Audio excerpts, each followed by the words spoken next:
Dunia hi episode 17 ini ngai diu a hi sehwa in de yong khot atu chun imazo si hi amusu ke tan khate ni hi ki pa ta au lo zong hi a he su ke in junje in azo zo in ei hle metin no mo asa e de yong in hoi la ya yum hamtin alung dong ke jin sehwa in nami tha ho zong abonin ka he su ke ati na hele khat pa hin koi ka tha ham ati in sehwa in nami tha ho chu koi ho ham ati in de yong zong alung thima hin ami tha ho chu ahung kilangin na hi le aman wang a hedo pon sehwa in mi tha ho zo se future na su boy a hitai ati na hele de yong hin ema cha ka gel do thei poi ati in sehwa in na hin kho hi blenga ka koi pi ding na hitai ati in anai phai na hele de yong zong hi akichan anung chon chonin ama zong a hi hla ding phan hin acham cha a hin sat do in sehwa in zong a khot chu atu cha khe pi in na hele alung mi thla hin pha chi sa ho chu a hin mukit tai damrung ki su kha na ting cha a ma le ma ki su chu a hin muta na hele chi phan hin ama zong alung chang hi na a hin sa in damrung chu chi ka hin anazam do tai amala alung chang chu na a sa ji chun a to danin agim hle zengi de yong azami na hele pasal khat to akita ton hi che pasal pa hin new sa de yong a hi chu a het phan hin aman zong amina akawin na hele de yong zong hi azam pe pe tan khat pa hin gang chalin police ho hi phone abol pe tai junje in apa ko ma khat ve be hi ka thu se hi ta sanin tilai mun idal ha a ichi ding a hitai ati in a hele apa hin ke ma hoi ma chi pong ka ti ati in ada cha khe pha chun junje jong upai anei pon ahung pot tan namdu in ipi na se ya chu banga eule lu na hi ham ati in junje jong adon but pon thi be chan a chi do tai mohon jong so nu ko ma chun imazo si ka chai ta ve ati vin am ho jong in sunga pa chan a chi do ta ve junje chi do zo hin apan jong apon na hle jengin akap me nupi ho ne ki su khom na wa chun siu hi zong hi aga chi tai cham kha zo hin jinju zong hi aga lut tan jinju in su hi koma kun na ko wa na hung ham aji nei kha na nang ka ko lo na hi le chun no mo na sa mei the a hi ati na hele siu hi in ipi no mo ka sa ding ham ati in jinju in ka sei sangin ati in junje nu chu a ko lut tai siu hi in amu mu chun a nervous thi me sehwa zong in aga hluna hele junje ho ana hlung nai po ve chiu hi in chi tang ka te tin ading do in a hele jinju hin na hungal nga la hele ikisu khom pet ova ka thu sei hi na za a pha a hi ati in aloi ho ko ma chun newsa aniki su jing na na za mei the yu a hi in ka ko ma to nu hi chiung hi ama hi chairman pa ji ma san nu a hi acha pa to so na aniki khen hlon a hi in hin la tu hin a ki tha mu tu ki hlon tai ati in a hi le aloi ho zong hen ake pa piovin junje nu in ka chapa hi ka hol do te te ding adin mun adi ta a kanung koi ki ding he kan ti a he ati na hele siu hi hin ki het mo sa te in ke pa pi na ume ati in a hi wanga adin mun di ta anung koi ding na ti chu thilbai a hi poi aji chu hi chi din mun chu an ta lo a hi ati in khan ho ko ma na za kha lo mei theyu a hi in chairman pa in anei a go zo si hi ke le ka chapa mina ap do hlon a hi tai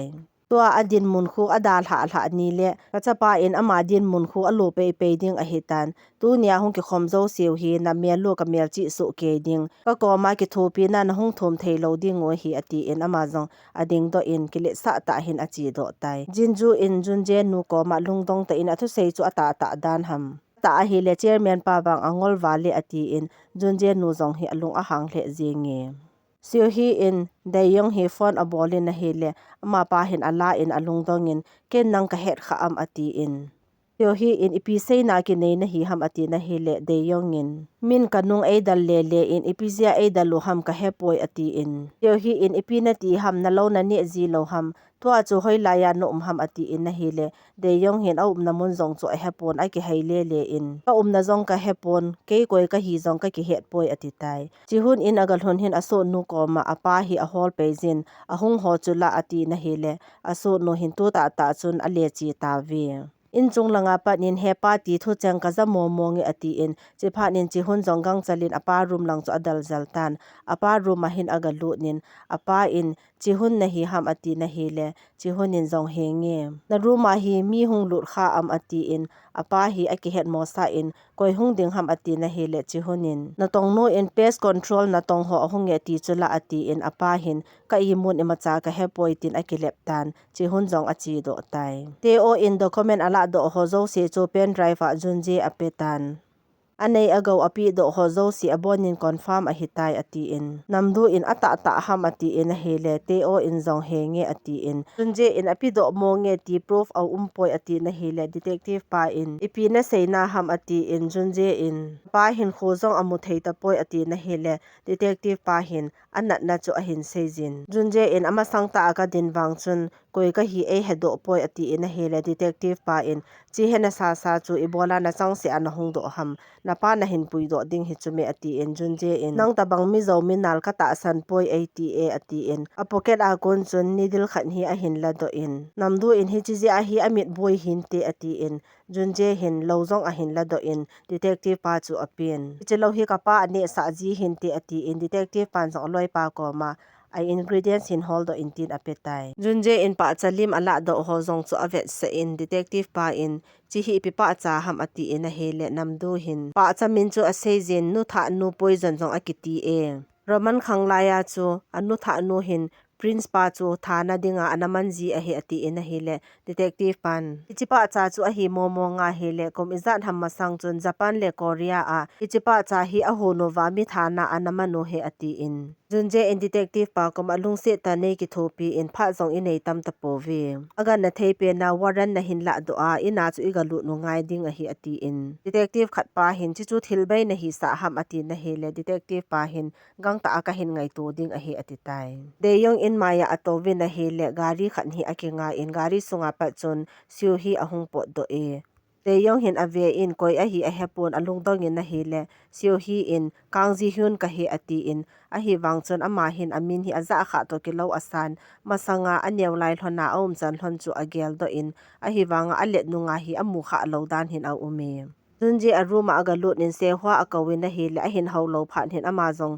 se hwa room a chun aga lut in ipz ana imut ham na dam lo ham ati in achal pang athampi in aso ho chu athampi in a hele se hwa zong chu ahung ki tho do in lungse ta in pot do in kalungge la ka thu sei ho hi za thei hi le chun kanom the zengi thil khat ngai to ding ka ti a hele na za thei je a hi imacha ka gel thei pui chiji ta hi kalung boy a hi ati in junje in ipilung gelam ipi hamtin adongin se hwa in lung ka gel theina dinga chu na phalna ka ngai chan ham nang lungthima ipi na gel hi lakin ka hepon a hi wanga ke lungthima umzo se la na hesu ke jin ije chun lungsi tan ke ya ko nin ki kang se tan ati in a hele junje zong hin adon but pon thip chanin ave in se hwa in a hi lo le ke zo ka pot ding ham ati in junje in angai poi ke zo gam thlapi tan chi nang ka ti ka chi pha le na gel nom gel jeng tan ati in akoi jin na phat ta na chuna ati in a hele se hwa in jong chi do in ati in ason do in chi pha nin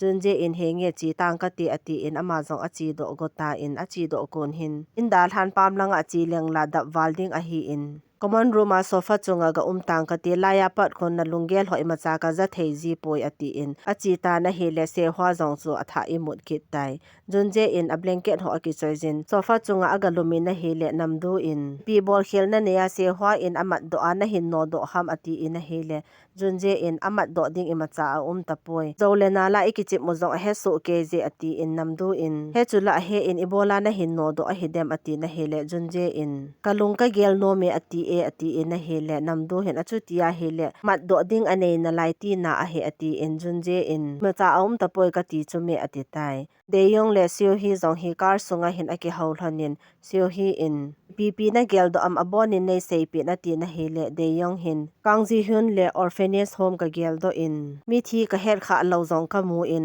apeng ovin ipz apeng o hamwang ka hepoi ati na hele siu hi in thu khat ka sei ding phata in ngai jin thil ima cha gel do the hi zong le chun de yong ki ti chu de yong na hi tho ve ati in de yong hin ama ma hi mi chom an hi sa hi ama pa chu itabang mi ham ati na hi le sio hi in ama pa chu phubal la nom a hi ati in de yong zong hin phubal la ati in anui sa ni na hi le sio hi in ma chamo mo na gel do lo ham ati in de yong in zong he nge tin a khasu in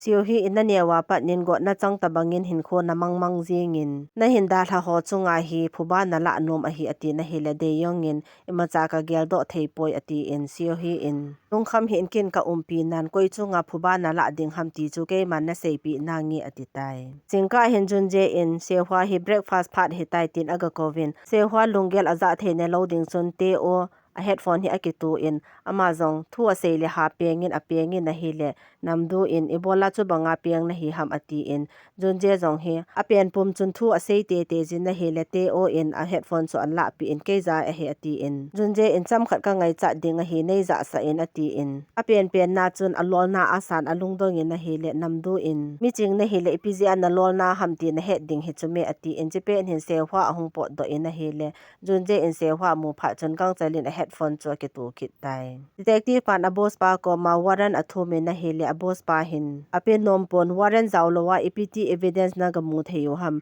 mi private property ana ga lu lu chu dan napal ke e ati na hi le detective pa hi lu hangin chu ept mi ina ka mo lu do hi ding ham junje hi chairman pa cha pa a hi in a inova ga lu a hi in asu no win zong ima cha sei lowa alu sa chumi ati in he le boss pa hin ama ho ba pest control na tong ho da na ki von nu chula ati in detective pan ama ho hi tia ke von ji mo ngu a hi ama ho adinga uniform tabang a hi bove sio hi in lo khat a koi jin hi chi lo hu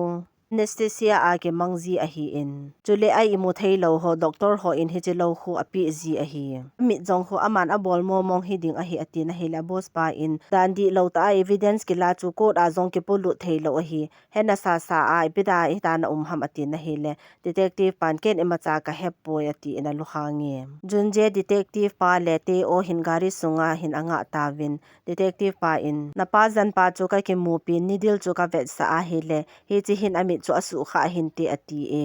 tule ami zong hi surgery ke bolwa ding a hitai ati e ati tai te o hin junje in pa chadrum na a bak a koi pen chu hek a bolta in na hele detective pa hin bailam ta in hek na bol ove na thil bol lo hi ka mu poitin a ki mu mo sa tai hi room a chun siu hi atovin lo chu asimin a thin lo phan hin asu nu chu kawin lai room a hi mi hung kha am ati in na hele so no hin tu ni in pest control na tong ho ahung ve ti chu asei pi ta a ke ho na thon chu junje ho loi in anangai ta ve detective pa in a thil koi hi a he do lo di ham ati na hele junje in he do ponte jingni kho hi anilo pi ni hi dinga hi in gang ta in warrant hin la do in la do lo wa zong le force a ilu dingo he ati tai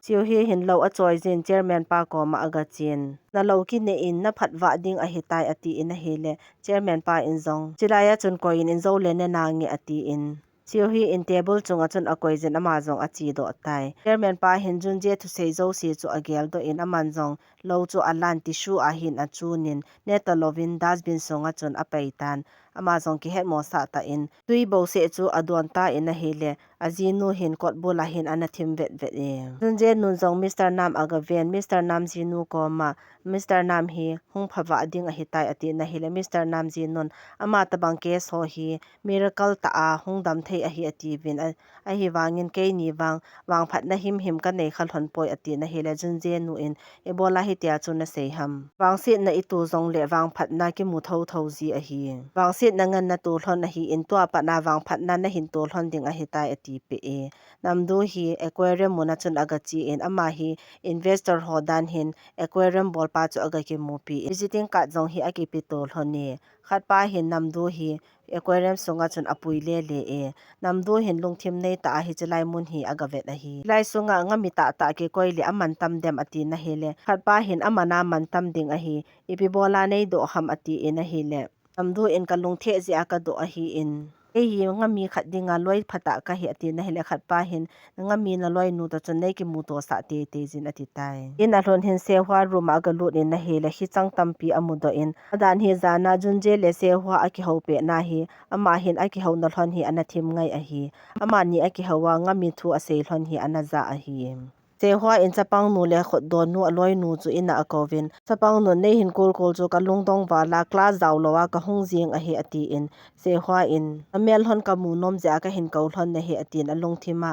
chi wa ding ta ji an amel hon ka mu nom hetin ageli na hi le alungel chu chapang nun jong a he thejin a khasu in se hwa in chapang nu ko ma laimun ka hunga pana nang hi loi phape na ka nei masat pen na hi in Boina ka nei zong le nang ko mahin ka sei thei penin abang bang le ka unu ta banga na umzi e ati na hele chapang nu in hi ti chun sei hi na ti in te hwa in ta ta ka sei a hi ati na hele khat nu hin achu ti le ke la nang dinga ipi ka hi ham ati in te hwa in ka hung chun ima cha zong ka hepon nangin ima zo si nei hilin ang hi mi ching ta na hi ati na hele khat nu hin ka thu sei ho nang bo si in nei ngai pi in midang ho in ngai kham zong e sa pi poi ati tai sia hin jun je hi fon abolin in ko mova ke fi a hin ka umin seinom khat ka nei zin iki mu thei ding ham ati in a hele jun je in ken jong seinom khat ka nei ye ki mu to hi te ati tai che phanin amani jong ke fi a chun a ki mu to hlon tan sia in anu ta ta koi a hi a het thu chu a sejin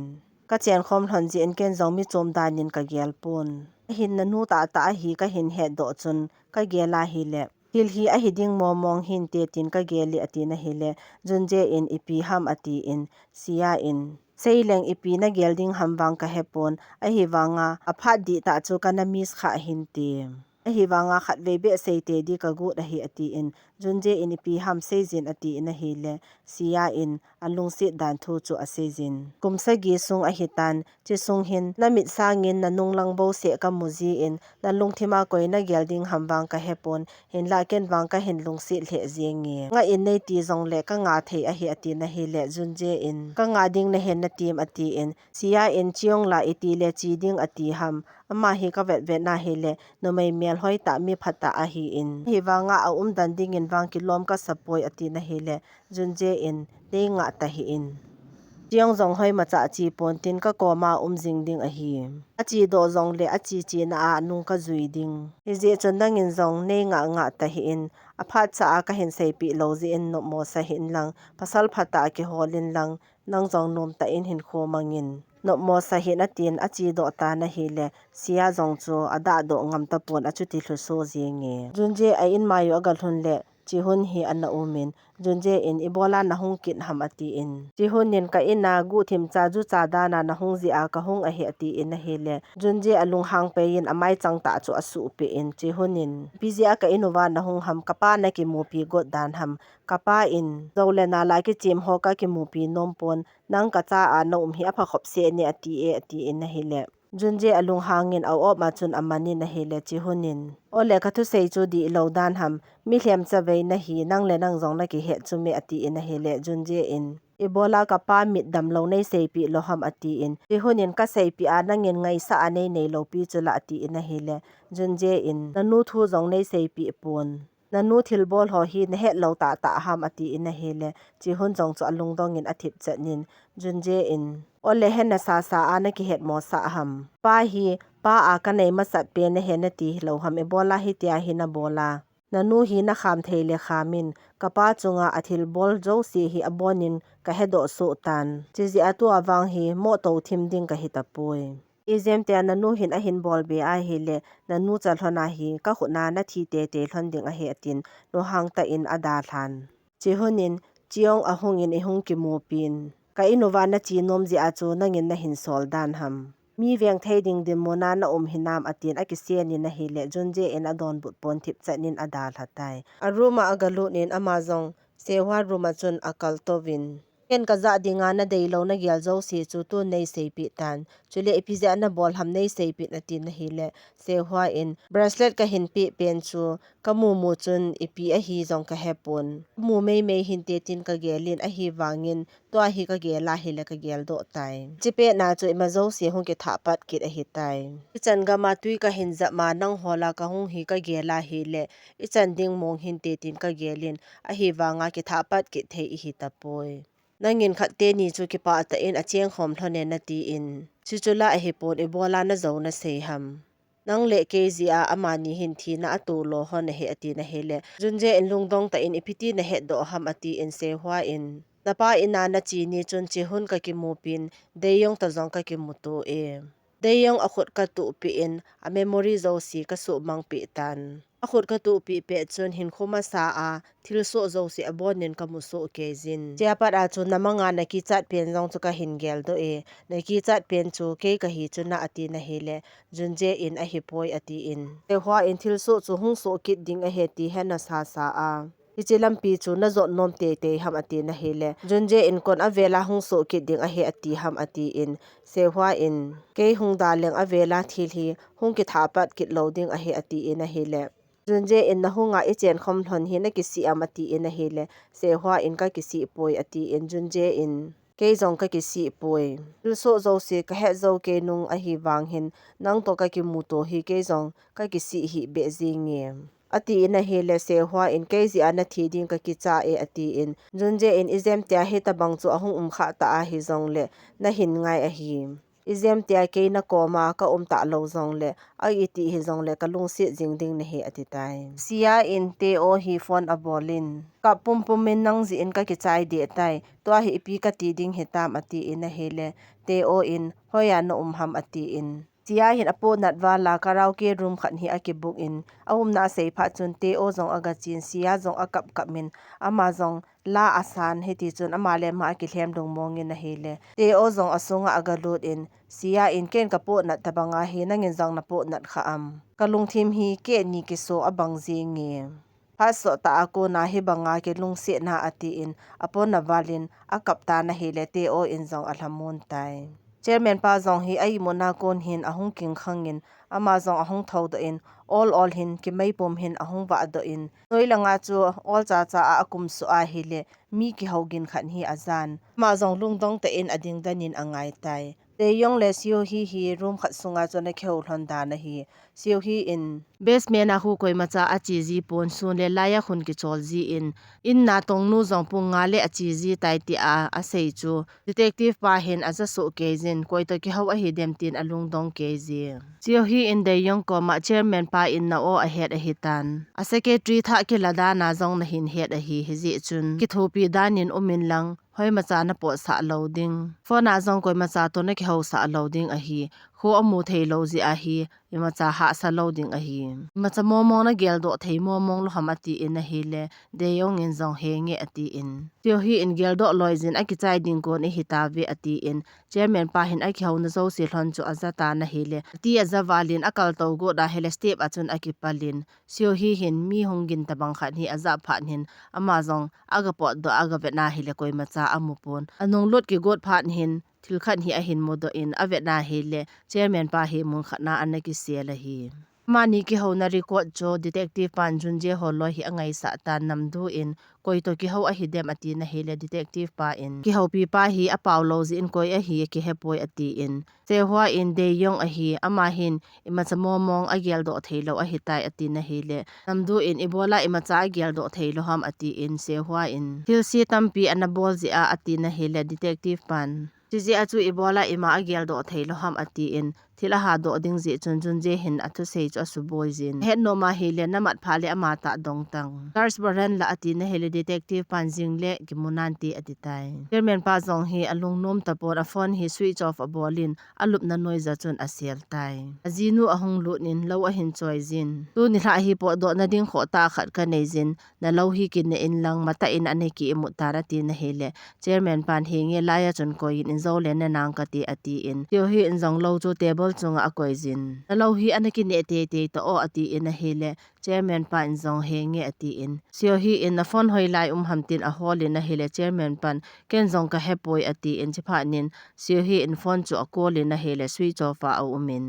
pi hele ke jong chi tang ka te tin a chi do go na hele chairman pa in eki muto nia pa na tu ni chana hi nei lung sit momong he nam tin adong ina hele aji no hin ha chom chakha cha jong ka lung sit lo na a khapoi ati in ama jong a chi do tai chairman pan jong lo chu alan gu thim chan ti su achun ki nin dustbin achun a peitan class a lo ki koi pen chu adon tan aji nu jong hin adon mong hin nam tin anga in a ve ve e ji pan lo adon chai a hi het pha chon ama jong a chi do tan in maya detective khat pa hin ana changin hoya chi hi do tin alung dong ke ye sio hi hin acha pa phone a bolin hoya na ham tuni hla hi dinner nei khom hi ti ati in a hele ti hun hin plan dang ka nei je ati in a kheu chai hlon hin a driver pa ko ma gang ta in na nei puizin atitai chairman pa hi phut lo helloin a hai hi ahung boitan gang chalin a tho do in lupna noya a phone chu ala do in aman jong sui chon a bolin junje chu phone a bol peitai in la junje hol lo hi detective pa ho to a ke ho pe no hi in a phone hi a room a ada hla ji hin a phone gin lam a hepon apa hin voice message zo a thot tai te yong in pa chu zo si chu a chom tu min ruma patnin a choi do ta na hi le chi hun a hung hlong chenin de yong in ina na hung loading dol ta he ati in chi hun hin agin mo pha nin apa room lang chu adal zel tai junje holo jong ke ho chai a room aga lu le na he le a phone na hin voice message kha da omin aman jong aga anga ya he le apa o ana hi in apa hin ka thiem mo tai atin thu tampi a sei cho za pha ni na hung ki gong do in namdu ko ma detective pa kol bolin tu zan ka hung ke le lo mai the a hi in chiong hi phata in anave kolin ati in thaido ta na hele se hwa hin ipiti hamati in namdu in hepoi ati in ama jong achi do pe pe tai tunje in apate in lang adal jalta in apa na thu se ho chu agel do e apa hin ka decision la ho abonin tu chanin adi khat cha a umpon bola ka di poi tia seiding hi ha sa ka hi ti sa ham nanu to nop ta aphat iman khom la yu avela nu ko ki the hi le ka nom hle jingin kamo e ti ding jong hi se ha sa ka sal he jingin kisi nan ka di metin akapmin tunje jong apate in agal hung ta in a hil ambulance khan hi ana ke ngan agalu na hi le mi khan hi athi san a hindom do ovin aman jong apun khu a ho do a hili apa ana hitan apa athia amu chu kidang asawalin man jong apon na walin chapang kan akap jing tai apa jong chu ambulance a apodo tawe tunia episode 17 iseyo hi chan hin ana chai taute